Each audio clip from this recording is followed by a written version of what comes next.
What's up guys, Yusuf Rafi from photons digital और element 3D की class 3 में आपको खुशामदीद। आज की इस क्लास में हम ग्रुप सेटिंग्स को देखेंगे कि ग्रुप के अंदर जो डिफरेंट सेटिंग्स मौजूद हैं वो किस तरीके से होती हैं। और आज के इस वीडियो में हम इस तरह का कुछ एनिमेशन भी बनाने वाले हैं जो कि सिर्फ़ और सिर्फ यो आप यहाँ पे देख सकते हैं कि सिर्फ 2 की फ्रेम्स के ऊपर बना हुआ है। और इसकी सबसे मज़े की बात यह है कि सीन सेटअप में सिर्फ हम एक ऑब्जेक्ट को ले रहे हैं, नहीं कि सिर्फ एक ऑब्जेक्ट को लिया और उससे हमने ये सारा का सारा एनिमेशन, वो भी जस्ट 2 की फ्रेम्स की मदद से आप बना सकते हैं। तो एलिमेंट 3D की एक ख़ास बात ये है कि ये बहुत फास्ट रेंडर करता है as compare to other 3D softwares. हालांकि ये प्लगइन है, लेकिन आप देख सकते हैं कि ये रियल टाइम में ये 1080 पिक्सल्स की वीडियो है और ये रियल टाइम में प्ले हो रही है। तो चलिए शुरू करते हैं। मैं यहाँ से इसको रीसेट कर देता हूँ। हम जाते हैं सीन सेटअप में। अब सीन सेटअप में आपने कोई भी एक मॉडल ले लेना। यहाँ से मैं स्टार्टर पैक में आके या फिर प्रोजेक्टाइल वेपन जो कि एलिमेंट 3D की तरफ से एक मॉडल पैक है, इसमें से मैं एक बुलेट ले लेता हूँ, ये वाली। तो ये आप देख सकते हैं हमारे पास एक बुलेट आ गई और यहाँ से हम इसको ओके कर देते हैं। तो ये आप देख सकते हैं हमारे पास बुलेट आ गई। यहाँ से मैं कैमरा में जाके इसकी जो डेप्थ ऑफ फील्ड है, जैसे आप कह सकते हैं कि ये जो ब्लर वाला इफेक्ट है, इसको हम ऑफ़ कर देते हैं। तो ये ऑफ़ हो गया। इसके बाद हम एलिमेंट में जाते हैं और सबसे पहले देते हैं। तो यहाँ पे देखें ग्रुप 1, ग्रुप 2, ग्रुप 3 ऐसे 5 ग्रुप्स मौजूद हैं। और वो बेसिकली अगर आप सीन सेटअप में जाएं तो यहाँ पर आपको ग्रुप फोल्डर जो लिखा हुआ है और इसमें 1, 2 जैसे देख सकते हैं कि 5 ग्रुप्स मौजूद हैं। तो एग्जैक्टली वहाँ पर भी इस तरह से 5 ग्रुप्स मौजूद होंगे। आज सिर्फ हम इस ग्रुप के अंदर सेटिंग्स को देखेंगे। तो ग्रुप 1 में आते हैं तो सबसे पहले लिखा हुआ है इनेबल, यानी कि आप इसको देखना चाहते हैं कि नहीं देखना चाहते, रेंडर करना चाहते हैं कि नहीं, तो ये इसको आप इनेबल रखेंगे। देन सबसे पहले हम देखते हैं पार्टिकल रेप्लिकेटर में। तो इसके अंदर कुछ कैरेक्टर्स आ जाएंगे, मिसाल के तौर पर पार्टिकल काउंट, कि इसकी तादाद कितनी होनी चाहिए। तो तादाद अब बताएंगे आप कि उसकी एक शेप के हिसाब से आप उसकी तादाद बताएंगे। मिसाल के तौर पर मैं चाहता हूँ यहाँ पे एज ए रिंग काफ़ी सारी गोलियाँ जो हैं वो आ जाएँ। अभी चूँकि इसकी तादाद 1 है, मैं इसकी तादाद कर देता हूँ 20। तो ये आप देख सकते हैं कि 20 बुलेट्स जो हैं वो आपके पास एक रिंग में आ चुकी हैं, क्योंकि हमने यहाँ से रिंग सेलेक्ट की है। यहाँ से आप एक प्लेन सरफेस लेंगे तो ये प्लेन में हो गई हैं।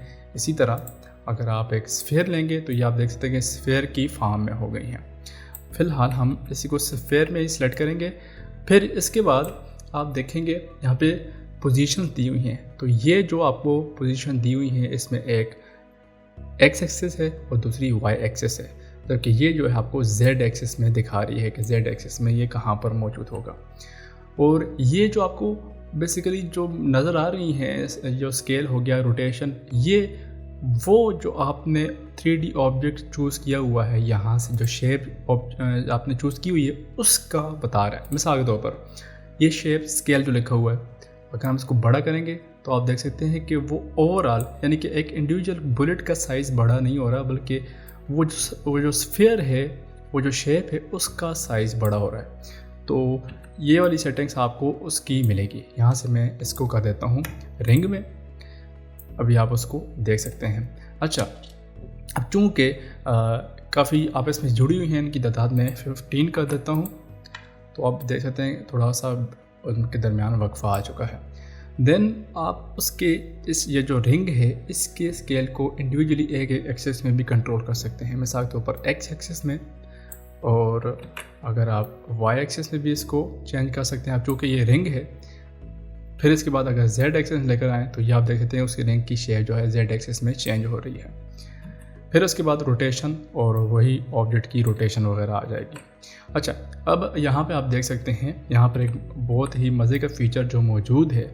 मिसाल के तौर पर आप चाहते हैं कि इसी बुलेट की काफ़ी सारी लेयर्स जो हैं वो आपके पास आ जाएं, रिंग्स की, ये जो रिंग्स बनी हुई हैं इसी की लेयर्स आ जाएं। तो यहाँ से आप लेयर्स में मिसाल के तौर पर मैं चाहता हूँ कि 5 लेयर आनी चाहिए। तो ये 5 लेयर बन गई। अब आप देखेंगे कि ये 3-3 की, सॉरी, ये 5-5 की 5 लेयर्स जो है 3 लेयर से बन गई, क्योंकि आपने टोटल तादाद 15 रखी हुई है।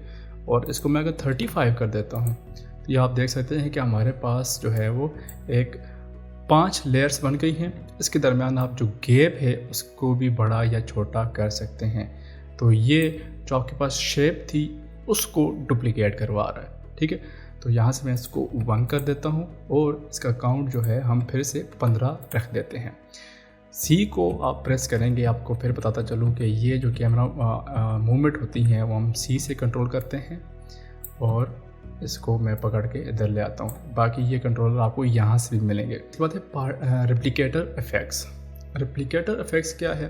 मिसाल के तौर पर ये जो आपका रिंग है इसमें ये बुलेट एक दूसरे से कितने करीब हों या कितने दूर हों, तो ये आप देख सकते हैं ऑफसेट की सरफेस की बिना के ऊपर जो है वो आपको बता रहे हैं। बेसिकली अगर हम इसको आउटपुट में आए, ठीक है, और यहाँ कंपोजिट में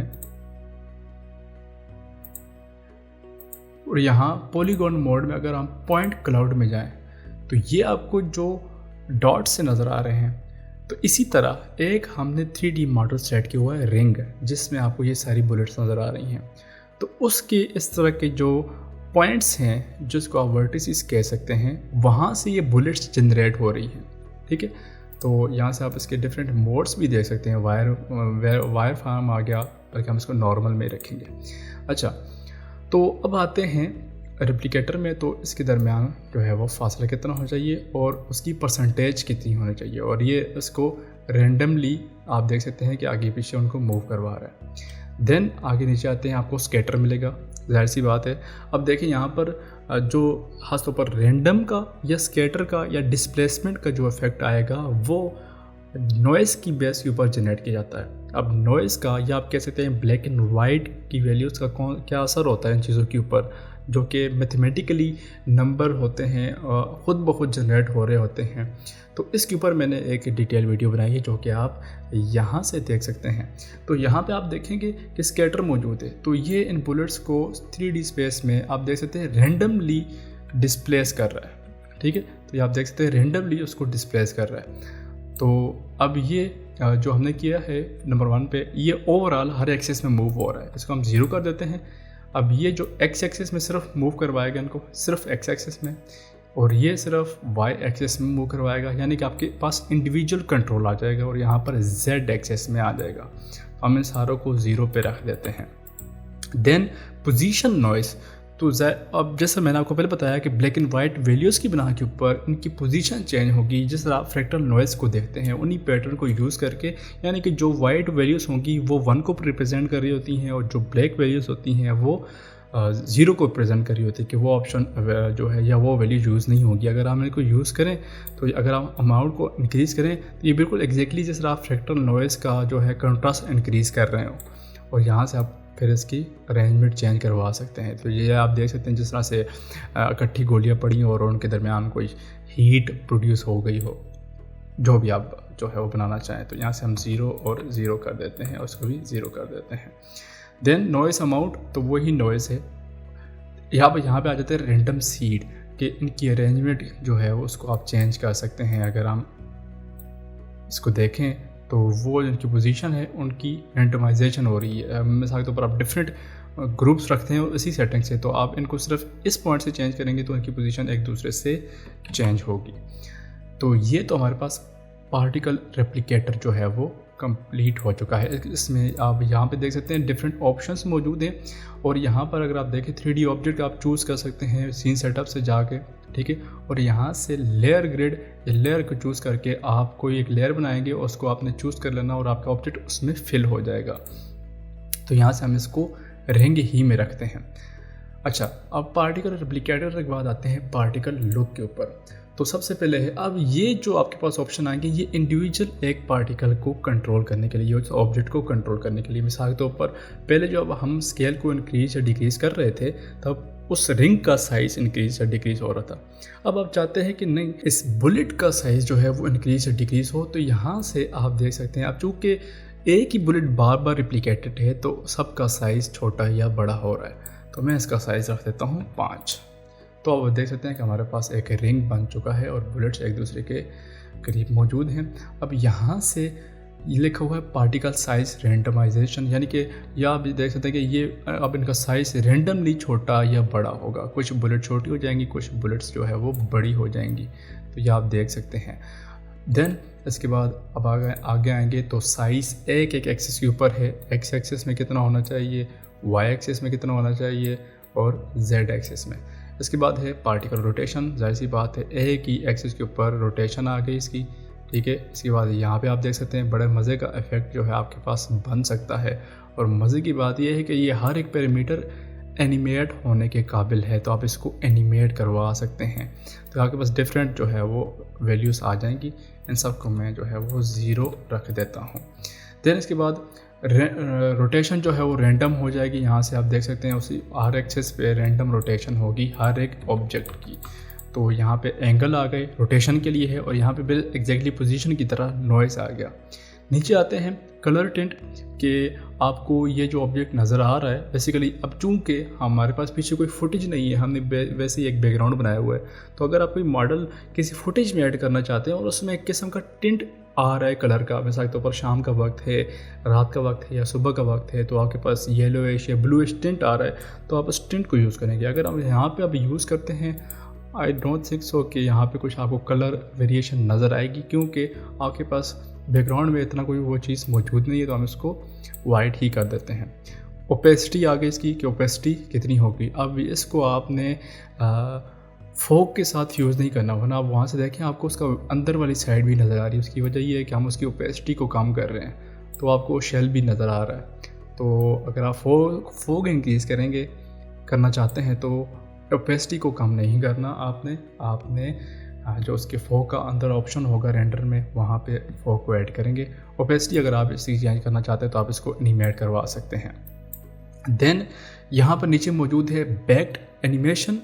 असल में ये क्या है कि कुछ फाइल्स सीक्वेंस में मिलती हैं, आपके पास एनिमेशंस होते हैं और बीजीआई सीक्वेंस मिलते हैं, तो एलिमेंट 3D उसको भी सपोर्ट करता है। तो जब आप वो लेकर आएंगे तब आपके पास ये ऑप्शन काम करेंगे, अभी ये ऑप्शन काम नहीं करेंगे। इसमें है जी लूप मोड, यानी कि वही एनिमेशन बार बार चलता रहेगा। मिसाल के तौर पर आपने वो एनिमेशन डाउनलोड किया 5 सेकंड का और आपकी वीडियो है 15 सेकंड की, तो 15 सेकंड में वो वीडियो 3 बार लूप होगी। इसके बाद है रैंडम लूप के वो रैंडमली प्ले होती रहेगी, आखिर में जाके ये जो फ्रीज एंड पे जाके फ्रीज हो जाएगी। और मिरर में क्या बना दे कि एक दफ़ा सीधा चलेगी, देन दूसरी बार उल्टी साइड पे चलेगी, यानी कि फॉरवर्ड एंड रिवर्स। फिर उसके बाद है स्पीड कितनी होनी चाहिए, अगर 100 से कम होगी तो स्लो हो जाएगी और 100 से ऊपर होगी तो स्पीड तेज़ हो जाएगी। फ्रेम ऑफ स्पीड अगर आप इसको इंक्रीज़ करेंगे तो आपका एनिमेशन है वो टाइम में थोड़ा लेट चलेगा, और ये उसकी आके मज़ीद ऑप्शन है उसको प्ले करने के। अब आते हैं इसके मेन और मज़े के ऑप्शन के ऊपर।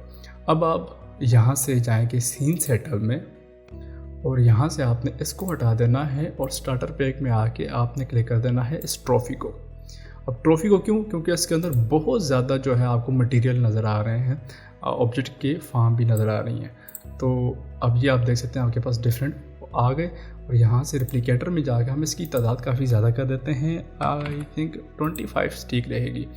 और अब फिर जाते हैं पार्टिकल लुक में, इसका साइज़ 10 कर देते हैं और रेंडमाइजेशन जो है वो 0 कर देते हैं।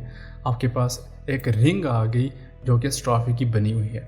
अच्छा, अब क्या करते हैं हम कि बैक्ड एनिमेशन के बाद है मल्टी ऑब्जेक्ट, इस पर क्लिक करते हैं। अब ये इनेबल हो जाएगा। तो अब इसका मतलब क्या है, इसका मतलब ये है कि ये अंदर जितनी भी चीज़ों का बना हुआ है, ठीक है, वो सारी इंडिविजुअली आप उनको मूव करवा सकते हैं। मिसाल के तौर पर अगर हम इसका साइज़ इंक्रीज़ करें तो यहाँ पे आप देख सकते हैं कि साइज़ मौजूद है, तो अब इन सब का साइज़ जो है इंक्रीज़ होगा। ये तकरीबन बिल्कुल साइज़ को कंट्रोल करने जैसा, और ये रेंडमाइजेशन आ गई। अब यहाँ पर आते हैं रोटेशन के ऊपर। तो अगर आप रोटेशन को आप देख सकते हैं कि ये बिल्कुल तकरीबन वैसे ही काम कर रहा है जिस तरह हम ऊपर रोटेशन के ऊपर काम कर रहे थे।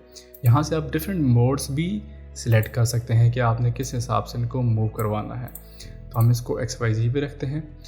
जो सबसे काम की बात है और वो है डिस्प्लेसमेंट और स्केटर आ गया। अब वो क्या करेगा, इसके अंदर जो जितने भी मज़ीद एलिमेंट्स मौजूद होंगे उनको आपस से जुदा कर देगा। अब आपको वो नज़र भी आ रहा होगा, देख सकते हैं आप, ठीक है। तो अगर इसको मैं नीचे लेकर आऊँ तो ये आप देख रहे हैं कि उसको डिस्प्लेस कर रहा है अपनी जगह से, ठीक है। इसको हम अगर 0 कर दें और डिस्प्लेसमेंट की अमाउंट अगर इंक्रीज़ कर दें तो अब ये देख सकते हैं कि उसमें मज़ीद जो एलिमेंट्स हैं वो चेंज हो रहे हैं। आप इसकी अमाउंट को कम या ज़्यादा करेंगे तो और ज़्यादा आपको वो चीज़ें टूटती हुई दिखाई देंगी।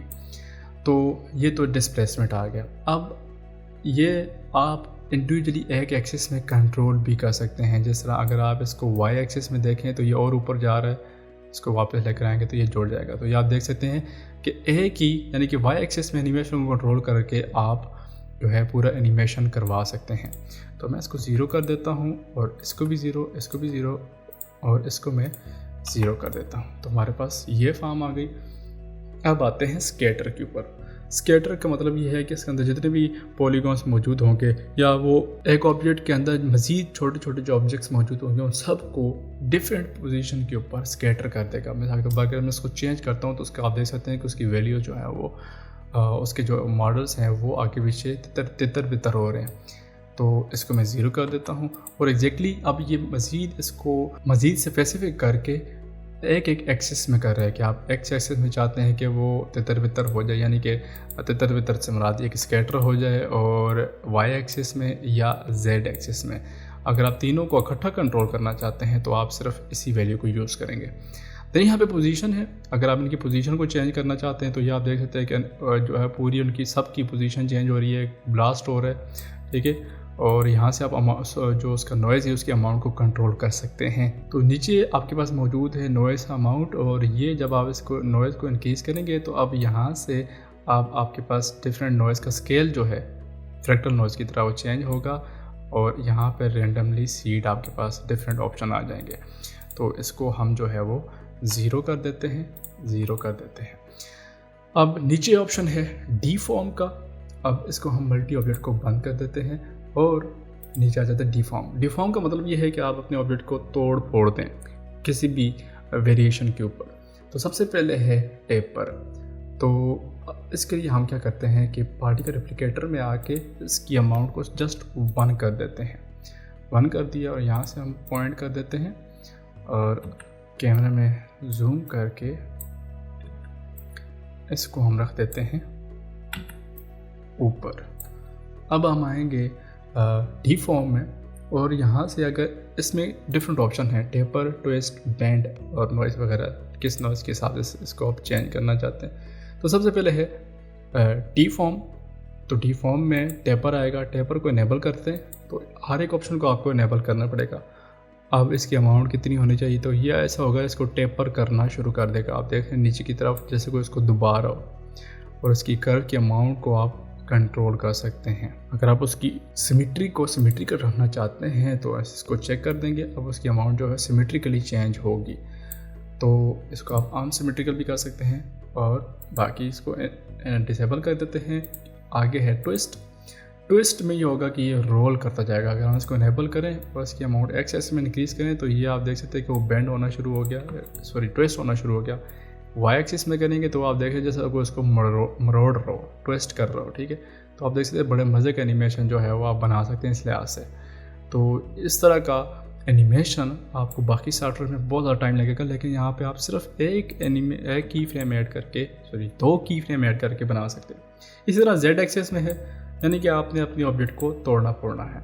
देन नीचे आते हैं बेंड में, एग्जैक्टली वो बेंडिंग वाला काम करेगा, ठीक है। और यहाँ पे उसका एंगल वगैरह आ गया। अब बात करते हैं नॉइज़ की। तो ये नॉइज़ की बेस के ऊपर इस ऑब्जेक्ट को डिफॉर्म करेगा, यानी कि हम इनेबल करते हैं। अगर मैं इंटेंसिटी इंक्रीज़ करना शुरू कर दूँ तो आप देख सकते हैं कि वो डिफरेंट तरीक़ों से उसको चेंज कर रहा है, यानी कि फ्रैक्टल नॉइज़ जो था उसी नॉइज़ की बेस के ऊपर उसको डिफॉर्म कर रहा है, ठीक है। और ये ऑब्जेक्ट उतना ही स्मूथ होगा जिसके अंदर ज़्यादा जो है वो सब डिवीजन्स मौजूद होंगी। मैं इसको 0 कर देता हूँ, मकसद आपको समझाना था।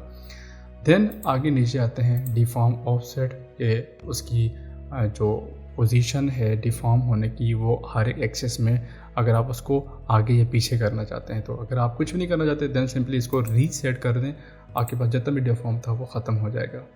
तो आपके पास ये जो पार्टिकल लुक थी वो तकरीबन ख़त्म हो चुकी है। देन इसके बाद है ऑक्सिलरी चैनल।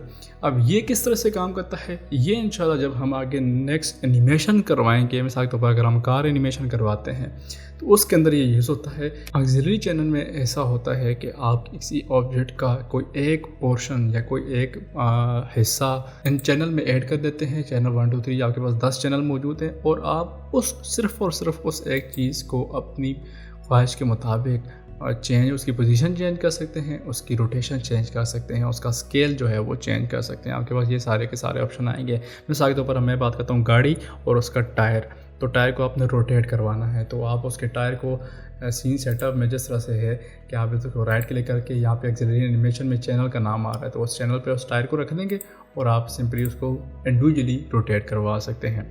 ऑक्सिलरी चैनल के बाद है ग्रुप यूटिलिटीज़।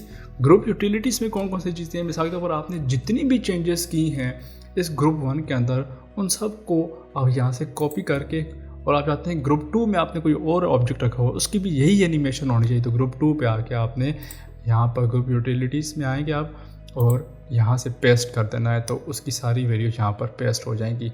अगर आप नहीं करना चाहते तो रीसेट कर देंगे। देन उसके बाद ये है कि आप इसके लिए एक नल बना सकते हैं, क्रिएट करेंगे तो अब आप देख सकते हैं कि आपके पास ये एक नल जो है वो बन चुका है 3D स्पेस में। तो अब आप इस नल की मदद से इस ऑब्जेक्ट को आगे पीछे मूव करवा सकते हैं। तो ये बहुत ही ज़बरदस्त तरीका है इंडिविजुअली एक ऑब्जेक्ट को कंट्रोल करने का। तो अब आप इस ऑब्जेक्ट को या आप इस नल को एनिमेट करवा सकते हैं। तो अब हम चलते हैं सिंपली रेप्लिकेटर में जाके, अच्छा इसको हमने अनलिंक कर दें कि तो हमारी सारी वैल्यू जो है वो फिर से वापस आ जाएंगी और इस नल को मैं डिलीट कर देता हूँ। तो यहाँ से इसकी अमाउंट में रख देता हूँ 20 और इसको मैं कर देता हूँ एक रिंग की फॉर्म में। तो हमारे पास ये जो है वो आप देख सकते हैं कि काफ़ी ज़्यादा ये ट्रॉफीज़ आ गई हैं। अब हम पहले की फ्रेम के ऊपर जाएंगे और मल्टी ऑब्जेक्ट में जाएंगे, यहाँ पर आएंगे मल्टी ऑब्जेक्ट इनेबल करेंगे और यहाँ से अब आपके पास एक कंट्रोल है स्कैटर वाला। तो यहाँ पर आप इसकी वैल्यूज़ को 0 रखेंगे और एंड पे जाके इसकी वैल्यूज़ को कर देंगे 7। तो ये आप देख सकते हैं कि ये 73 हो गए, बल्कि आप इसको 10 कर दें इस तरीके से तो आपके पास ये एक एनिमेशन के दरमियान बनेगा। अब आप क्या करते हैं, यहाँ से आखिरी की फ्रेम को सिलेक्ट करके F9 प्रेस करेंगे। फिर इसके बाद ये है कि आपने यहाँ से ग्राफ को सिलेक्ट करना है और यहाँ से आप इसकी एडिट स्पीड ग्राफ जो है सिलेक्ट करना है और इसकी जो ग्राफ है इसकी वैल्यूज़ को आपने कर देना है इस तरीके से और इसको आपने सेलेक्ट करके कर देना है पीछे की तरफ। इस तरह भी हो गया और यहाँ से अब आप वापस आएंगे अगर स्पीड में वैल्यू में तो इसकी वैल्यूज़ को आपने कर देना है इस तरीके से। इसका मतलब ये है कि ये शुरू से अचानक से चेंज आएगी और फिर रफ्ता रफ्ता एंड की तरफ जाएगी। तो अगर आप इसको प्ले करें तो ये एकदम से एक्सप्लोजन होगा, फिर वो स्लो मोशन में कन्वर्ट हो जाएगा। और इसको आप फिर से एक मज़े की लुक देने के लिए क्या कर सकते हैं कि इसकी डेप्थ ऑफ फील्ड जो है वो ऑन कर सकते हैं और आपके पास ये इस तरीके का एक कूल एनिमेशन बन सकता है। तो उम्मीद है आपको ये क्लास जो है वो पसंद आई होगी। अगर आपको कोई क्वेश्चन वगैरह है तो नीचे कमेंट सेक्शन में पूछ सकते हैं। मिलते हैं अगली क्लास में।